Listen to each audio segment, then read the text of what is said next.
박중훈 씨 주연, 안성기 씨 주연 라디오스타 영화가 있죠. 저것에 이제 박중훈 씨가 70년대 어떤 가수왕이었던 가수로 등장합니다.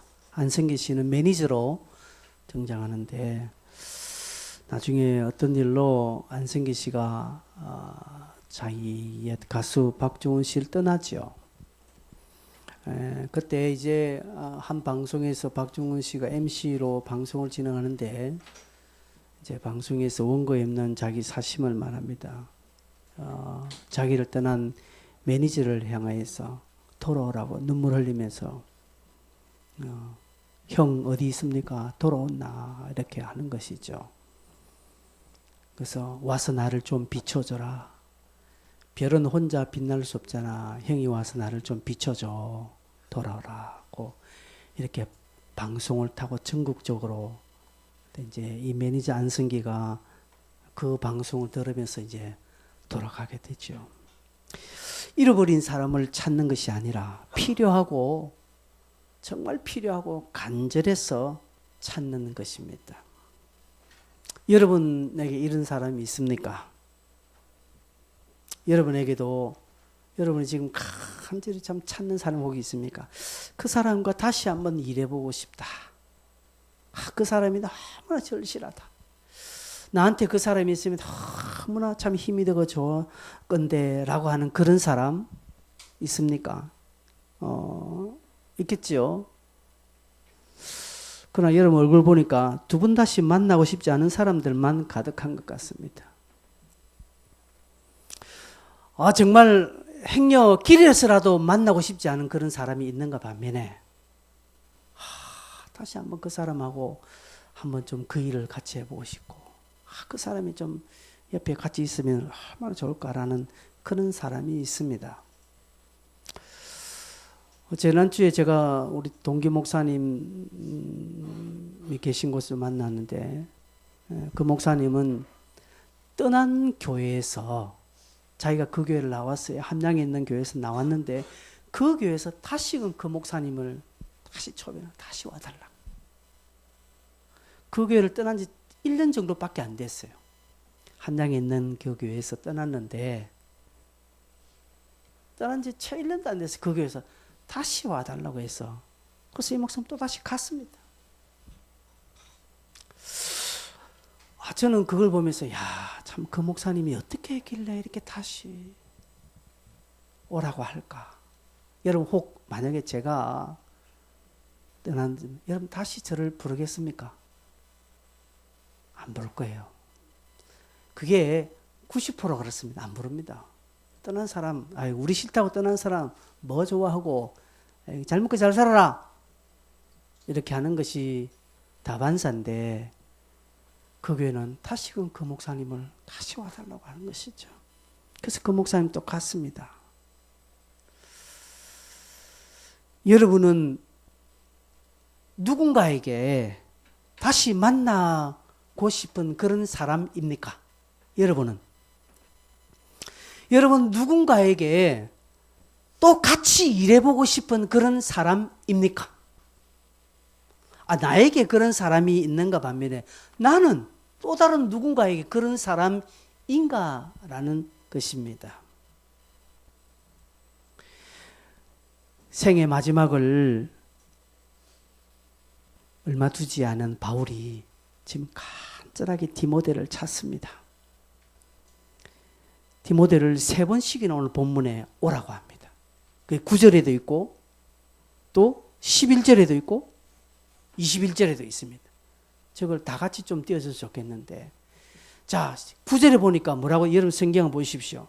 너는 어서 속히 내게로 오라. 어서 속히 내게로 오라고 말합니다. 여러분 이게 그냥 시간 되면 와라라는 표현 아니죠. 얼마나 간절함입니까? 그 11절에 보면 네가 올 때에 마가를 데리고 오라고 말합니다. 이거 지금 뭔가 필요해서 부르는 거예요. 그리고 21절에 보면 겨울 전에 어서 오라고 말합니다. 겨울 전에. 아마 이 편지를 보내는 것이 봄이었다면 그렇게 시기적으로 말하지 않을 거예요. 아마 가을에서 이제 이렇게 넘어가는 그런 시기에 조금 있으면 이제 겨울이 올 거니까 그 겨울이 오기 전에 빨리 오라고 하는 아주 간절하게 지금 디모데를 찾는 바울의 마음이 어떤지를 우리는 지금 쉽게 이해가 됩니다. 왜 이렇게 디모데를 간절히 원했을까요? 이제 죽음이 얼마 남지 않았으니까 마지막 좀 특별의 정을 나누고 싶어서? 아니면 오늘 보니까 다 떠난 사람이 많으니까 다 떠났고 이제 나만 홀로 남아있으니까 너무 혼자 있게 너무 외로우니까 와서 좀 내 외로움을 좀 달래줘 라는 어떤 의미로 오라고 했을까요? 오늘 성경을 쭉 보면 그것이 아님을 알 수 있습니다. 그렇게 인간적인 해석을 하면 좀 곤란하지요. 죽음을 앞둔 바울이 동력자요 또 믿음의 아들인 이 디모데를 부르는 것은 교회의 유익을 위하여서 마지막 자기가 하고 싶은 디모데에게 필요한 교훈과 부탁을 주기 위함이라는 사실을 성경을 통해서 쉽게 알 수 있습니다. 물론 그 가운데 사랑의 교제도 하기를 원하는 것 있지요. 지금 이제 얼마 남지 않은 바울은 이런 간절함이 없으면 디모데에게 디모데야 내가 살 날이 얼마 남지 않은데 혹 내게 어떤 일이 있더라도 너는 울지 말고 뭐 그런 식으로 편지할 수 있습니다. 그러나 얼마나 지금 뭔가 다급했으면 빨리 오라고 하는 것이죠. 이제 너에게 좀 꼭 전할 말이 있다는 것이죠. 너에게 좀 너의 부족함을 내가 채워줘야 뭐 할 그 무엇이 있기 때문에 빨리 오라고 하는 것 같습니다. 그리고 사실 또 지금 주변엔 다 떠나고 사람도 없어서 좀 사랑의 교제 마지막 믿음의 아들 디모데에게 마지막 좀 그런 사랑의 교제를 나누기 위함도 있겠지요. 오늘 9절, 10절, 11절, 12절까지 보면 주변의 인물들을 좀 바울은 지금 언급하고 있습니다. 한때 바울에게 큰 힘이 되었던 그런 자들이 있었는데 그들은 떠났고 이제는 누가복음과 사도행전을 기록한 이 누가만 홀로 남아서 바울과 함께 있습니다. 바울의 고난에 동참하고 있습니다. 바울이라는 영화를 보면 거기에 누가라는 사람이 끝까지 남아있는 것을 볼 수 있습니다. 그런데 오늘 가슴 아픈 것은요. 10절에 보면 데마는 이 세상을 사랑하여 나를 버리고 데살로니가로 갔고 라고 말합니다. 데마는 세상을 사랑하여 나를 버리고 갔다. 여러분 이게 좋은 표현은 아닌 것 같죠? 이 소식은 바울뿐 아니라 디모데에게도 너무나 가슴 아픈 내용입니다. 왜요? 디모데도 알고 있거든요. 데마가 바울 옆에서 얼마나 힘이 되었던 사람인지, 얼마나 신실하게 따랐던 사람인지, 초창기 바울의 동력자요 바울 사에게 얼마나 많이 힘이 되었던지 디모데는 알거든요. 근데 이 소식을 듣고 가슴 아파합니다. 여러분 골로새서 4장 14절에 보면 바울이 자기 편지를 쓰면서 인사할 때 사랑을 받는 의사 누가와 또 데마가 너희에게 여러분 사도 바울이 자기 성경에 이렇게 이름을 언급할 정도 되면 이 사람은 보통 아닙니다. 딱 두 가지 점입니다. 대단한 사람, 완전히 개차반 사람. 두 사람 딱 나옵니다. 어중간한 사람 이름 나오지 않습니다. 누가와 데마가 너에게 문안한다. 여러분 데마가 지금 바울 옆에서 지금 함께 열심히 동력하고 있다는 것을 알 수 있습니다. 또 빌레몬 24절에 보면 또한 나의 동력자 마가 아리스다고 데마 여기 또 나옵니다. 그 초창국 바울의 사역에 데마가 얼마나 함께 신실하게 동력하고 사역했는지 모릅니다. 그런 데마가 떠났다라는 것이죠. 여러분 단순히 바울을 떠난 게 아닙니다. 저 말은 데마는 하나님을 떠났다라는 것이 진리에서 떠났다는 즉 교회를 떠났다 완전히 떠났다라는 것이죠. 그리고 세상으로 갔다라고 말합니다. 세상 이 말은 세상에 속한 자로 현재 진행에 갔다라는 것이 현재 진행이거든. 지금도 계속 그는 세상 속으로 자꾸 하고 있다는 것이죠. 여러분 한번 교회 안 나오기 시작하면요 더 안 나오기 시작합니다. 점점점 그러대. 여러분도 경험해 보지 않습니까? 한번 마음이 딱 닫히면요 그 다음 가면. 근데 그걸 딱 넘고 그 선을 넘고 딱 가면 되는데 데마는 한번 빠지고 그 데마가 갑자기 어느 날 갑자기 확 자양자한 게 아니란 것이죠. 그의 마음에 찾아왔다는 것이죠. 세상이 찾아왔다는 것이죠. 그래서 세상을 향해 점점점 갔다는 계속 지금부터 계속 가고 있다는 것이죠. 여러분 마음속에 세상이 자리 잡으면요. 세상이 여러분이 들어오면 점점점 그때는 여러분 중간에 합니다. 세상이 한 발, 교회 한 발 해가지고 막 이렇게 갔다가 교회를 갔다고 합니다. 갔다가 자꾸 이렇게 하게 됩니다. 그러면서 점점점 빈도수가 세상 쪽으로 많이 가집니다. 점점. 전에는 그래도 스마트폰 2시간, 성경 10분 봤는데 이제는 스마트폰 3시간, 성경 1분. 이제 그러다가 아예 성경은 안 봅니다. 그러다 전에는 그래도 잠잠히 그냥 교회를 갔는데 이제는 교회도 안 갑니다. 아예 완전히 세상을 갔다. 그리고 계속 가고 있다는 것이죠. 지금. 대만 그렇다는 것이죠. 그냥 단순하게 바울을 떠난 게 아니라는 것이죠. 계속적으로 왔다는 것이죠. 반대로 여러분 10절에 보면 그레스게가 나오죠. 그레스게는 갈라디아로, 디도는 달마디아로 갔고 여기에 또 12절에 보면 두기고는 에베소로 갔느니라고 말합니다. 여러분 이 사람들은요 바울의 파송을 받은 사람입니다.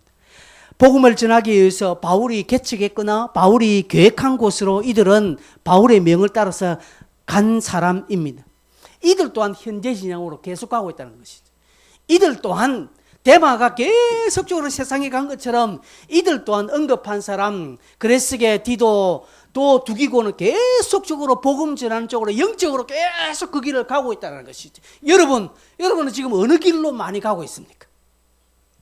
청년 여러분 어느 길로 많이 가고 있습니까? 성도 여러분 지금 어느 길로 많이 가고 있어요? 아니요, 딱 보면 여러분이 무엇에 많이 관심을 가지고 있습니까? 그거 보면 딱 합니다. 답이 나옵니다. 여러분 그렇다고 해서 내가 정신 번쩍 차려 그 다음 시각하게 될까요? 아니요. 점점점 가면 나중에 돌아오지 못합니다. 화이강이 다리 건너가는 거예요.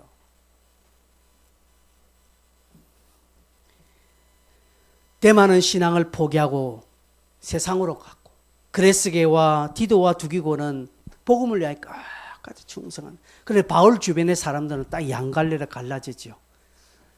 신실하게 동역했지만 나중에는 배교하고 떠난 자들이 있는가 반면에 끝까지 그와 함께 있는 자들이 있습니다. 여러분 오늘날도 마찬가지입니다. 오늘날도 열심히 신앙이 불붙다가 나중에는 예수 믿어서 별 것 없네 하면서 교회 안 나고 떠난 사람이 많이 있습니다.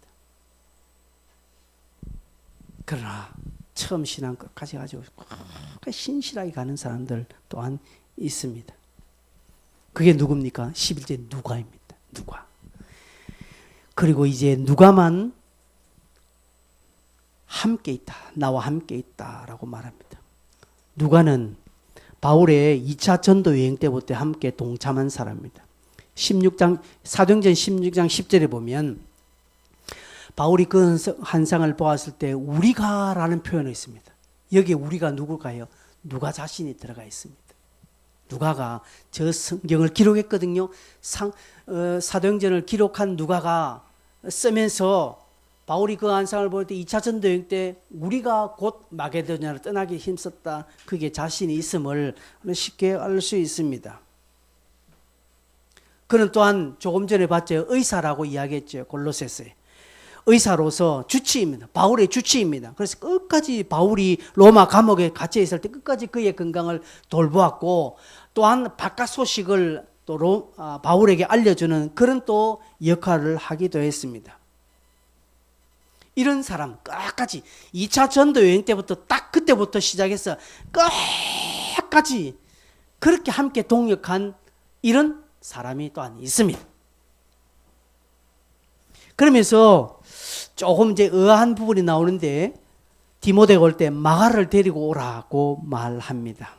여러분 성경을 조금 아는 사람은 이 마가는 1차 전도 여행 시 바울과 동행하다가 중간에 포기하고 돌아간 사람입니다. 그런 마가를 향하여서 바울은 마가를 데리고 오라. 그가 나의 일에 유익하다라고 이렇게 말합니다. 여러분 사도행전 13장 5절 그럼 보십시오. 성경에 보면 살람에 이르러 하나님의 말씀을 유대인의 여러 해당에 전할 때 요한을 수행원으로 두었더라. 저기 요한은 마가를 말합니다. 마가 요한이라고 말합니다.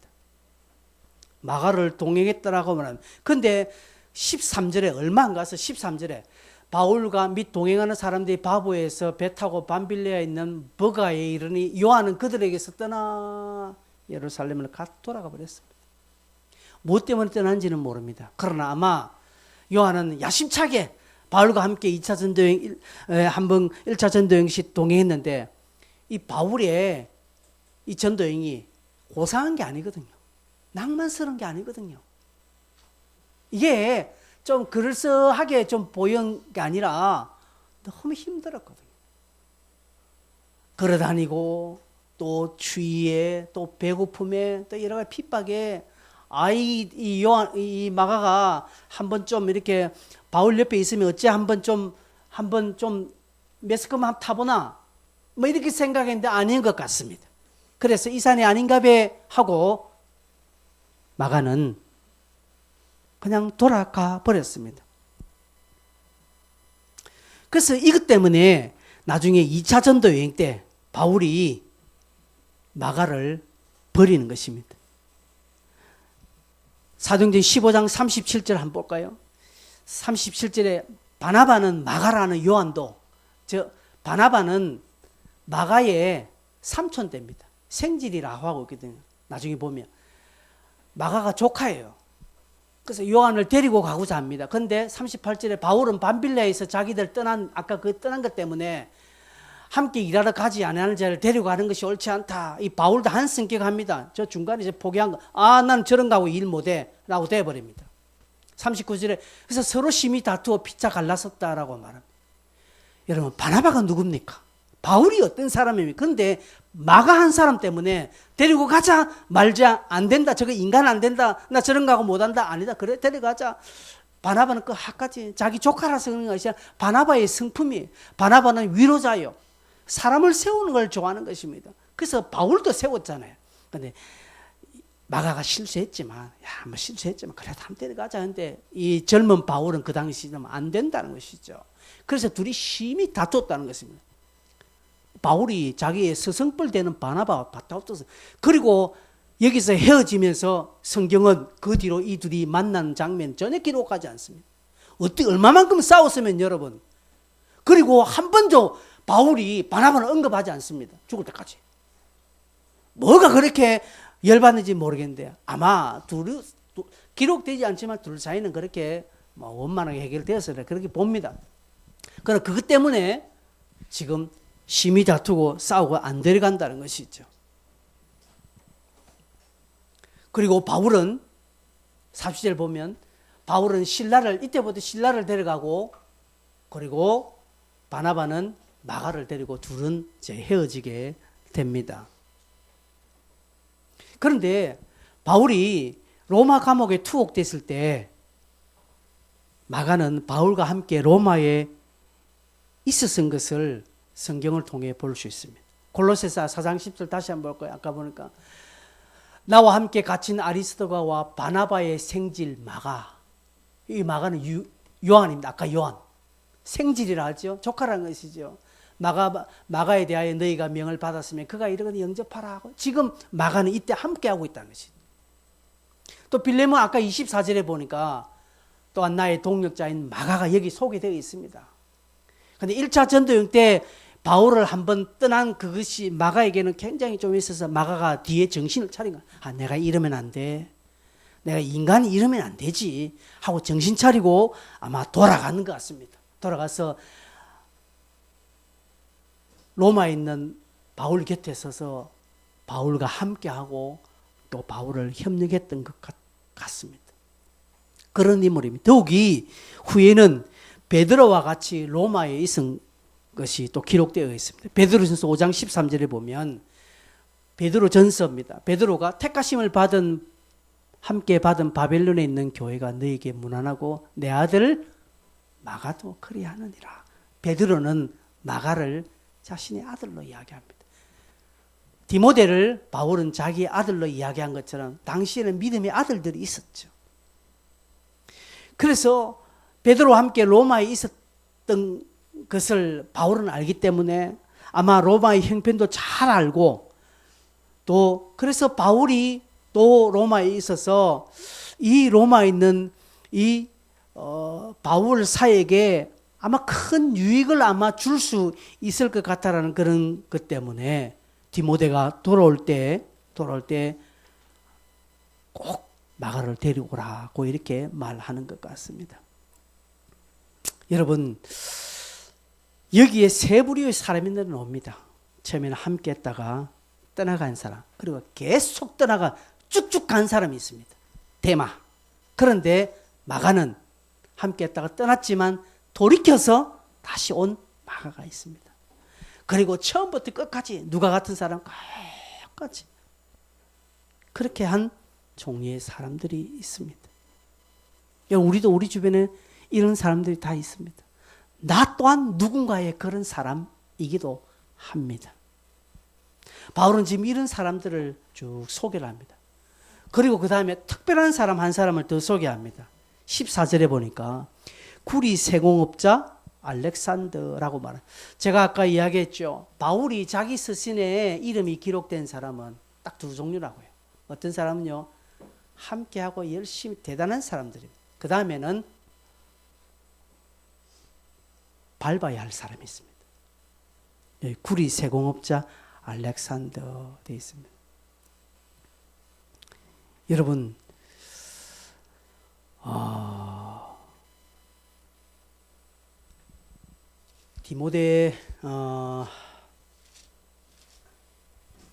디모데전서에 보면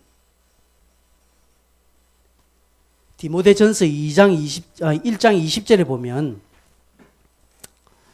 제가 이거는 안 좋네요. 디모데전서 1장 20절 보면 이렇게 되어 있습니다. 그 가운데 후메네오와 알렉산더가 있으니 내가 사단에게 내준 것은 그들로 훈계를 삼아 신성을 못 얻어가지 못하게 하려 함이라고 되어 있습니다. 그 가운데 후메네오와 알렉산더, 그 알렉산더가 디모데후서 방금 조금 전에 소개한 구리 세공업자 알렉산더라고 이렇게 말합니다. 왜 구리 세공업자라는 그의 직업을 이야기했느냐? 당시 알렉산더라는 이름은 흔했습니다. 요즘도 그렇죠? 요즘도 우리 주변에 흔한 이름 있죠. 영시가 하면 몇 명 들어봅니다. 순자야 하면 몇 명 들어봅니다. 흔한 이름이죠. 흔한 이름.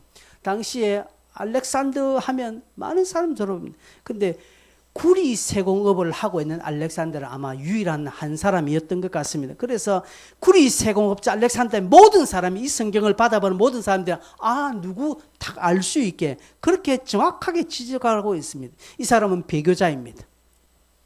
처음에는 교회를 세우고 바울과 함께 했지만 나중에 열받아서 자신의 몫이 안 들어오고 자기가 유익한 게 별로 없으니까 나중에는 바울을 대적하고 또 에베소 교회에 끝까지 남아가지고 디모데를 힘들게 한 아주 악질적인 사람입니다. 나중에 보면 그가 16절 보면 내가 처음 변명할 때에 나와 함께한 자가 하나도 없고 다 나를 버렸고 이렇게 말합니다.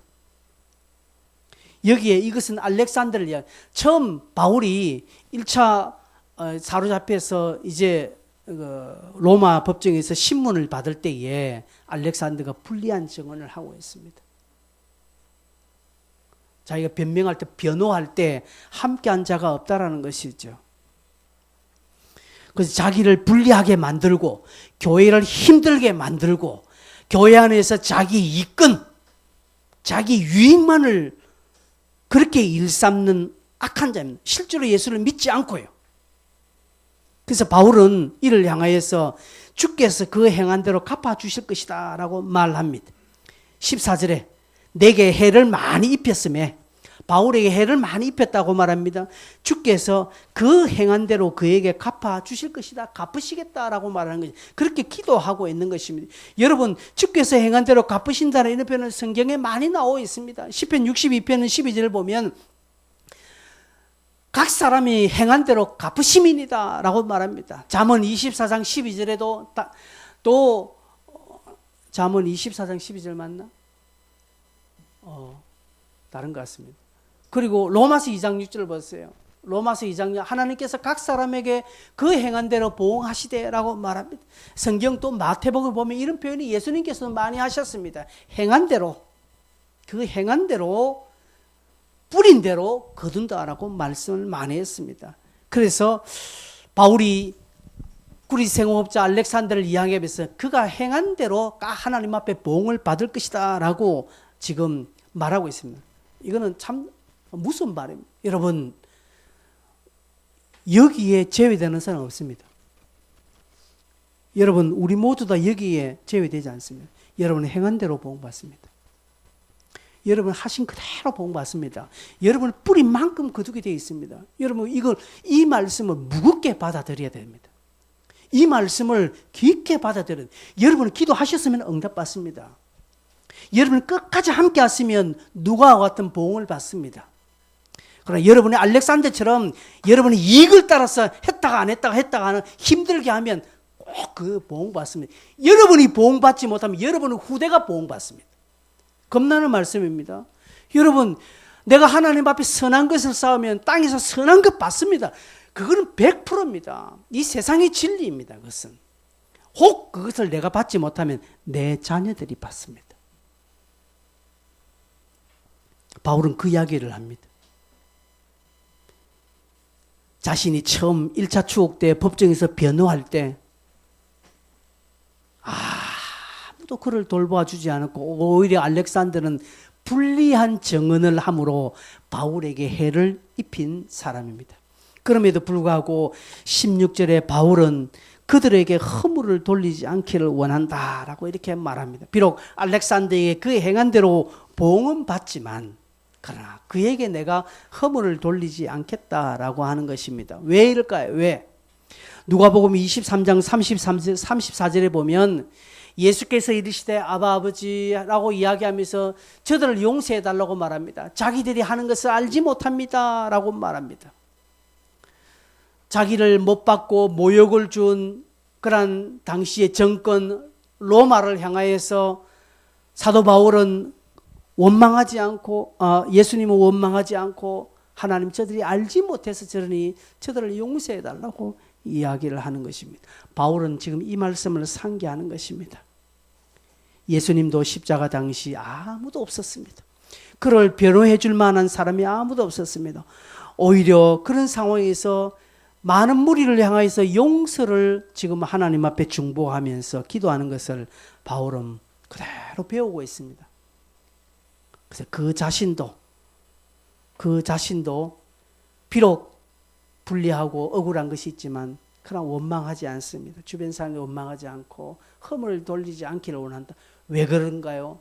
예수 그리스도가 그리하셨기 때문에 그렇습니다. 바울의 모든 사역의 근거는, 바울의 모든 행동의 근거는 예수 그리스도에게 있습니다. 자기의 감정대로, 자기 혈기대로 바울은 하지 않았습니다. 참 이것이 믿음의 신앙인들이 대단하다는 것을 여깁니다. 우리는 그렇게 살지 못하잖아요. 하나님의 말씀이 내게 임하지만 내 성질대로 다 해버리잖아요. 하나님의 말씀은 그렇게 하지 말라고 하지만 내 감정대로 다 해버리잖아요. 제가 여기 지난번에 그랬잖아요. 제가 여러분 말 한마디로 여러분 5분 안으로 다시는 교회 안 오도록 만들 수 있습니다. 여러분 제가 능력이 있어서 그런 것이 아니라 우리 모두가 그렇다는 것이죠. 우리는 다 내 마음이, 내 감정이 신앙의 근거가 되어버려요. 그래서 누가 한마디 해버리면 기분 나빠서 교회 안 나와요. 그러나 예수 그리스도가 자기 삶의 근거가 되신 분은 누가 뭐라 해도 그렇게 하지 않습니다. 바울 보십시오. 억울하고 해를 많이 입혔지만 그를 향해서 원망하지 않습니다. 그는 그 행한 대로 그는 보응받을 것이고 그렇다고 해서 내가 그에게 뭘 하지 않겠다라는 것입니다. 그것은 예수 그리스도가 바울 사역의 모든 행동의 근원이기 때문에 그렇습니다. 예수가 그리하면 바울도 그리하는 것입니다. 삶의 이유입니다. 17절에 보십시오. 주께서 내 곁에 서서 나에게 힘을 주심은 나로 말미암아 선포된 말씀이 온전히 전파되어 모든 이방인들이 듣게 하려 하심이라. 내가 사자의 입에서 건짐을 받았느니라고 말합니다.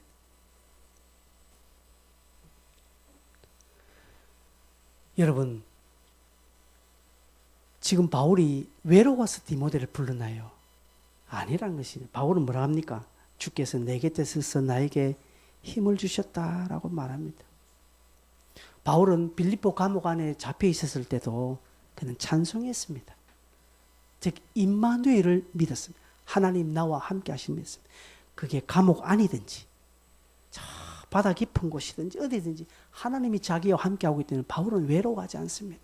바울은 그때 찬송합니다.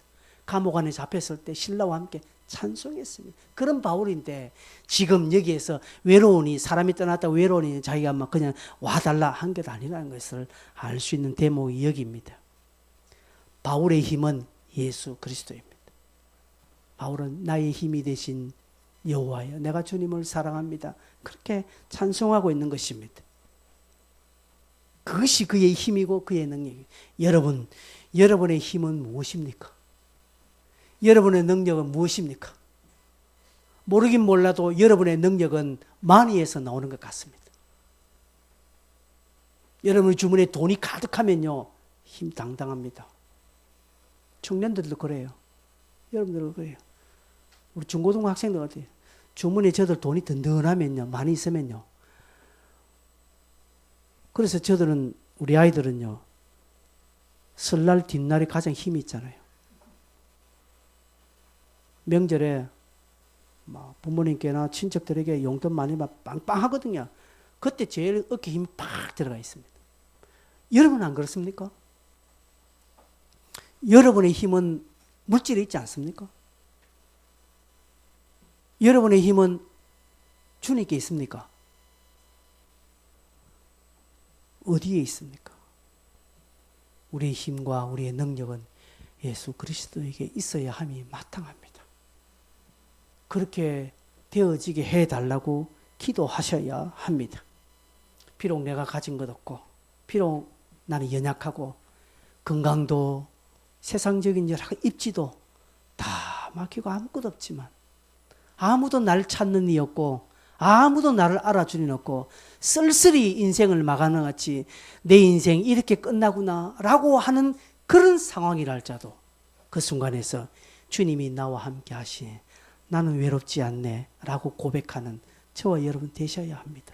하나님은 그걸 보시는 것입니다. 이렇듯 바울 주변에는 많은 사람들이 있었으나 그러나 배신하고 떠난 데마도 있었고 반대로 처음에는 부족했으나 나중에 뉘우치고 필요한 사람이 된 마가 같은 사람, 처음과 같이 한결같은 자로 바울 옆에 든든하게 섰던 누가, 디모데, 디도, 두기고 같은 사람들, 이런 자들이 있었습니다. 또한 반대로 악질이 있었습니다. 알렉산더 같은 사람. 끝까지 바울 옆에서 뿐만 아니라 디모데 옆에서 힘들게 한, 교회 안에서 힘들게 하는 그런 자들이 또한 있었다는 사실을 우리는 보면서, 우리가 오늘 이 말씀을 보면서 우리가 얻을 교훈은 무엇이어야 하겠습니까? 그냥 단순히 내게, 하나님 내게도 같은 누가 같은 사람, 내게도 이런 마가 같은 사람이 있게 해달라고 여러분 기도하시겠습니까? 아니요, 그는 두 번째 기도예요. 우리의 첫 번째 기도는 하나님, 나도 공동체나 복음의 사역에 한결같은 자가 되게 해주십시오라고 기도하셔야 돼요. 아니 혹 여러분이 지금 한 발짝 뒤로 물러섰다 할지라도 다시금 지금 정신 차리고, 이 말씀을 들은 이 자체가 기회이거든요. 정신 차리고 필요한 자로 설 수 있도록 하나님 나를 붙들어 달라고 기도하셔야 됩니다. 그러기 위해서는 하나님께로 나아가야 되죠. 그러기 위해서는 주께로 가까이 가야 합니다. 바울이 디모데를 향해서 내게 오라고 하는 것처럼 오늘 하나님께서 저와 여러분을 향해서 내게로 오라고 말합니다. 단순히 물리적인 가까운 곳으로 가는 것 아닙니다. 디모데는 당시 이 편지를 직접 받는 디모데는 물리적인 가까운 거리로 가야 합니다.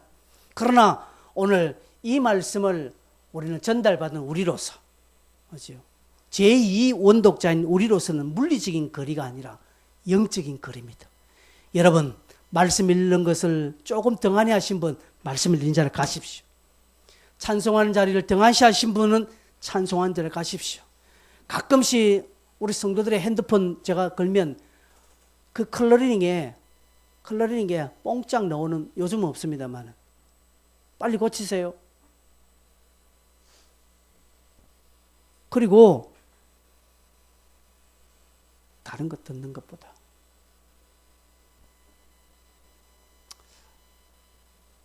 지난번 공동체 때 우리 청년들이 마지막에 정서를 푼다고 좀 놀러 가라니까 서면에 가서 노래방 가서 찬송가 불렀겠지요. 네, 저는 그렇게 봅니다. 제가 지금 그걸 뭐 하는 건 아니에요. 한 번씩 뭐 그럴 수 있죠. 저도 뭐 유행가 듣고 합니다. 저도 뭐 이렇게 뽕짝 듣고 또 흥얼흥얼 거리기도 합니다. 제가 그렇게 부르니까 우리 집사람이 잘한다, 그 입에서 잔송이 안 나오고 그렇게 하죠. 그럴 수, 여러분 다 그렇잖아요. 그 자체가 나쁜 것이 아니라 여러분, 이런 것들이 나의 영적 거리를 책정해 줍니다. 여러분, 무엇을 많이 보고 무엇을 많이 듣고 무엇을 많이 합니까? 그것은 곧 영적인 거리를 말하고 있습니다. 주님은 가까이 오라고 말합니다. 은혜의 자리로, 기도하는 자리로 가까이 오라고 말합니다. 여러분, 이런 말씀을 지금 여러분에게 드리고 있고 여러분이 반응해야 됩니다. 그러면 내가 가까이 가야 돼요. 가까이 가야 됩니다. 목사는 계속적으로 여러분에게 기도하는 자리에 오라고 합니다. 근데 뻗대고 있으면 안 갑니다. 주께서 그 행하신 대로 갚아주실 것입니다. 무섭죠, 이 말이 이제는. 여러분, 오늘 이것은 영적인 가까운 거리로 오라는 메시지입니다. 내게로 오라. 가까이 오라. 이게 내게로 오라는 것이 뭔가 어떤 새로운 액션을 취하라는 것 아닙니다. 지금 그 자리에서 주님이 원하시는 것에 한 발짝 감당하는 것입니다. 여러분, 때로는 우리가 살면서 신앙이 버거울 때가 있습니다. 목사도 때로는 교회 가고 싶지 않을 때가 많다라는 책이 있습니다. 예, 목사도. 그래서 어떤 아들이 주일날 교회 안 가려고 합니다. 어머니, 오늘 저는 교회 안 갈 거예요. 그러니까 어머니가 뭘 합니다. 야, 이놈아, 교회 가야지. 네가 교회 안 가면 어때? 오늘 저 교회 가기 싫어요. 그러니까 너는 꼭 교회 간대. 네가 담임 목사인데 교회를 안 가면 어떻게 하겠냐는. 그렇지. 목사인 자도 교회 가기 싫을 때가 있어요. 저도 그렇습니다. 갑자기 어떨 때는요, 금요일, 토요일 타고 오면 막 가슴에 쿵쿵 뛰어 먹어요.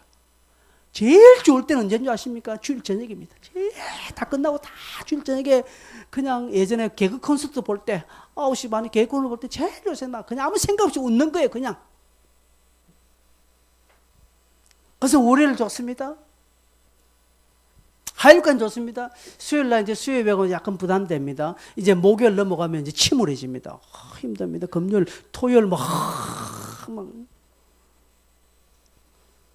여러분도 그렇지 않습니까? 그것은 아니더라 할지라도 우리의 삶에 힘든 순간들이 있습니다. 어떤 것을 통해서든지 우리 삶에 버겁고 무겁고 힘든 순간이 있습니다. 있을 수 있죠. 물질 때문에, 건강 때문에, 여러 가지 일 때문에, 사람들 때문에, 가족 때문에, 주변 상황 때문에, 아니면 자신의 성품 때문에, 자기의 모난 기질 때문에, 친구 때문에, 무엇이라도 우리를 힘들게 하는 순간들이 있습니다. 기억하십시오. 주님께 오라는 사인인 줄 아십시오. 내 순간에, 내 삶에 뭔가 힘듦이 딱 찾아올 때는 이건 하나님께로 오라는 사인이구나. 마음을 딱 다잡으시. 그러면 100%입니다. 혹여 그런 것이 아니라 할지라도 그렇게 마음을 가지면 그 사람은 확실합니다. 힘드십니까? 기도하는 자리에 오십시오. 부담이 됩니까? 기도하는 자리에 오십시오. 버겁습니까? 예배 자리에 오십시오. 찬송하는 자리에 서십시오. 그때 말씀을 읽으십시오. 말씀 앞으로 믿음의 자리로, 복음의 자리로 영적인 가까운 곳으로 오시라는 하나님의 특별한 사인으로 받아들이십시오. 그냥 그거 오면 아휴 내 인생 내 팔자야 이렇게 하지 마세요. 내가 네 만나서 이렇게 됐다 이 소리 하지도 마시고 저거 아니면 내가 뭐 될 건 아니에요. 그런 내 힘든 순간이면 하나님께로 가까이 오라는 하나님의 특별한 사인인 줄 알고 그럴 때 오히려 더 싫지만 어렵지만 힘들지만 그럴 때 오히려 성경 한 장 더 억지로 읽어보여요. 그럴 때 5분 정도 더 기도하는 거예요. 악으로 깡으로.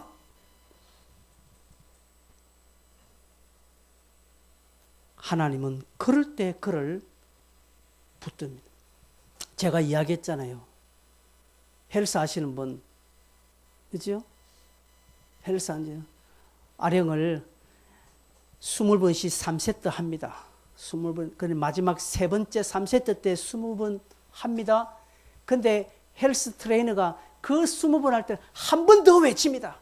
하나 더 하면 그 20번 한 번 하고, 진짜 한 번 더 합니다. 그러면서 자기도 손 갖다 대고 힘을 보태줘야 막 22번 때 벌벌 뜹니다. 그러면서 그만두면 돼. 진짜 한 번만 더 하죠. 이제 마지막 하면서 자기가 힘을 그대로 막 3세트, 20번씩 3세트 하고 그 끝날 때 3번 더 하는 게 요게 진짜 근육이 되고 요게 진짜 운동이 되거든요. 운동하시는 분 다 알아요. 저도 알아요. 그게 힘든다는 거. 쓰임 받습니다. 여러분 힘들 때, 마음이 부담될 때, 그럴 때 오히려 오기적으로도 감당하면 쓰임 받습니다. 어떤 일이 날까요? 17절 끝에 보십시오. 내가 사자의 입에서 건짐을 받았다라고 말하고 있습니다. 18절에 뭐라고 합니까? 주께서 나를 모든 악한 일에서 건져내시고 라고 말합니다. 이런 은혜가 있습니다. 사도 바울 보십시오. 사도 바울은 왜 힘든 게 없었겠습니까? 사도 바울은 처음부터 끝까지만 신령하니까 그는 늘 평강 가운데 그는 늘 그냥 하늘의 삶을 사는 자가 아니라는 것이죠. 그도 힘들었어요. 그렇지만 끝까지 그 힘들 때마다 바울 자신이 하나님께로 가까이 가니 하나님께서 사자 입에서 그를 건져주시고 그 모든 악한 것에서 그를 건져주셨다는 사실입니다. 이런 간증을 다 하기를 바랍니다. 근데 사실은 우리는 거꾸로 하잖아요. 힘드니까 포기하는 것입니다. 힘들면 도망가냅니다. 기분 나쁘니까 안 가는 것입니다. 목사가 한두 마디 하니까 기분 나빠 교회 안 가는 거예요. 뭐 하면 기분 나빠서 딱 목사 앞에서 기분 나쁜 표시를 다 내는 거예요. 힘들면 그렇게 가버립니다. 그러다 또 살만하면 또 나옵니다.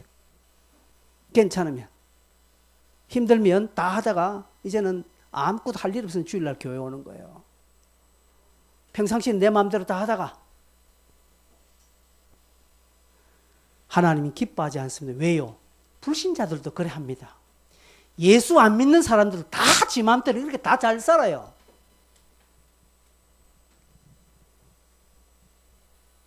예수님은 우리에게 수고하고 무거운 짐진 자들 다 내게로 오라고 말합니다. 마태복음 11장 28절.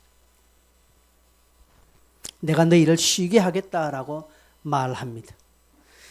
주님은 편안하고 할 일 없고 마음에 부족함이 없는 그런 사람을 향해서 내게로 오라고 말씀하지 않고 수고하고 무거운 짐진 자들아 내게로 오라고 말합니다. 제가 조금 전에 그랬지. 여러분 힘들고 버겁고 삶이 괴로우면 하나님께 오라는 사인이라고 말씀했지 않습니까? 저것 때문에 그렇습니다. 저 말씀 때문에 주님은 오늘도 수고하고 무거운 짐지고 괴로운 인생길을 걸어가는 자를 향해서 내게로 오라고 말합니다. 편안하게 지 삶 사는 사람, 지 마음대로 지 감정대로 사는 사람에게 주님은 내게로 오라 하지 않습니다.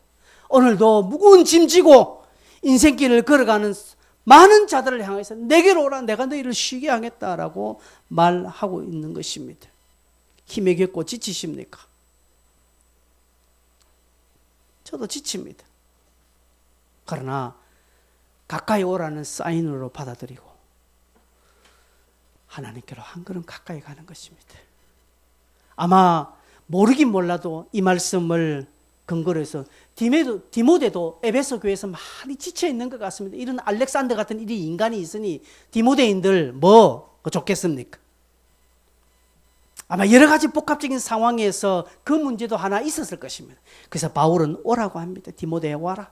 와서 다시 한 번 더 내가 너를 세우겠다. 너에게 내가 말하지 못하는 그런 다른 이야기도 있다. 내가 이것을 너한테 다 이야기해주고 나는 가야 되겠으니까 빨리 와달라라고 말합니다. 디모데뿐이겠습니까? 여러분 지난번 우리가 디도스도 봤지요. 디도스 3장 12절에도 내가 말합니다. 디도야 니고볼리로 내게 오라고 말합니다. 겨울 지나기 전에 니고볼리로 내가 거기 있으니까 디도야 네가 거리로 오라. 바울은 이렇게 종종 했던 것 같습니다. 그의 믿음의 자녀들을 향해서 내게로 오라고 말합니다. 단순하게 같이 막 와서 그냥 커피 한잔 하자 그게 아니란 것이죠. 그곳에서 복음을 꽃피우고 하나님 나라를 논의하고 다시 한 번 더 새 힘을 주기 위함이었다는 사실입니다. 오늘 이 말씀을 듣는 저와 여러분에게 우리 주님은 우리를 향해서 내게로 오라고 말합니다. 세상에 기웃거리지 말라는 것이죠. 세상은 세상일 뿐입니다. 여러분 그동안 세상적인 삶을 살았는데 잘 됐습니까? 잘 되셨다면 그리로 가십시오. 그러나 그것이 아니라면 결국 내가 하나님께로 가야 되겠다라는 다시 한 번 더 새로운 결단을 하십시오. 가까이 오면 쉽습니다. 가까이 오면 새로운 가르침과 깨달음이 있습니다. 제가 지난번에 그 이야기 한번 들었죠. 다시 한 번 더 하겠습니다. 여러분 제가 군대에 있을 때 우리는 그 열병식을 하죠. 분열식을 하죠. 분열식을 합니다. 사단장이 딱 그 대열에 있고 나머지 각 중대별로 분열식 그 큰 연맹장을 돕니다. 그래서 이제 좌측으로 돌잖아요. 좌측으로 이렇게 돌 때 다 요럴 때 고참들은 얄미워요. 딱 그 제일 가쪽에서 왼쪽 편에 딱 씁니다. 그러면 한 12열 형대로 이렇게 가잖아요. 짧게는 적게는 8, 8열, 9열, 10열 이렇게 형대로 이렇게 가잖아요. 그래 똑같이 갑니다. 갈 때는 가는데 이제 좌측으로 털잖아요. 좌측으로 털면 맨 가쪽에 있는 자들은 몸만 살짝 돌면 됩니다. 몸만 살짝 돕니다. 근데 제일 끝에 있는 이등병들은 큼직큼직 가야 돼요. 그래 이게 이렇게 쫙 가는 것처럼 여러분 고참들이 평상시 때는 저리 빠져있다가 요럴 때는 딱 안쪽에 있습니다. 왜? 안 그러려고. 지혜로운 거예요. 여러분 그렇습니다. 우리 신앙 힘듭니까? 그러면 안쪽에 있었어요. 안쪽에 있으면 하나도 힘 안 듭니다. 그냥 거기서 발만 깔짝깔짝 돌아가야 돼. 그런데 저 바깥에 서 있어가지고 힘들다고 말하면 당연히 힘들지. 기도 안 하니까. 말씀 안 읽고 신앙의 그 끄트머리 가니까 힘들지요. 내 삶이 힘들 수밖에 없는 거예요. 그렇다면 힘들다 여겨지면 가까이 오라는 사인인 줄 알고 이렇게 가까이 오십시오. 그러면 힘 하나도 안 듭니다. 해보십시오. 한번 해보고 그렇게 하십시오. 해보고. 하지 않아서 말을 하지 마세요. 말씀을 맺습니다. 성도 여러분, 말씀이 여러분 귀에 들리신 분들은 아멘으로 반응하십시오. 혹여 말씀이 여러분에게 안 들렸습니까? 깊은 아멘이 안 되십니까? 아직 나 수준이 덜 됐다고 생각하시면 됩니다. 그러면 어떻게 되겠습니까? 말씀 붙잡는 길밖에 없어요. 나를 붙잡으면요 결국 넘어지게 돼 있거든요. 저와 여러분을 향하여서 오라고 하신 그 하나님께로 한 걸음 가까이 가시길 바랍니다.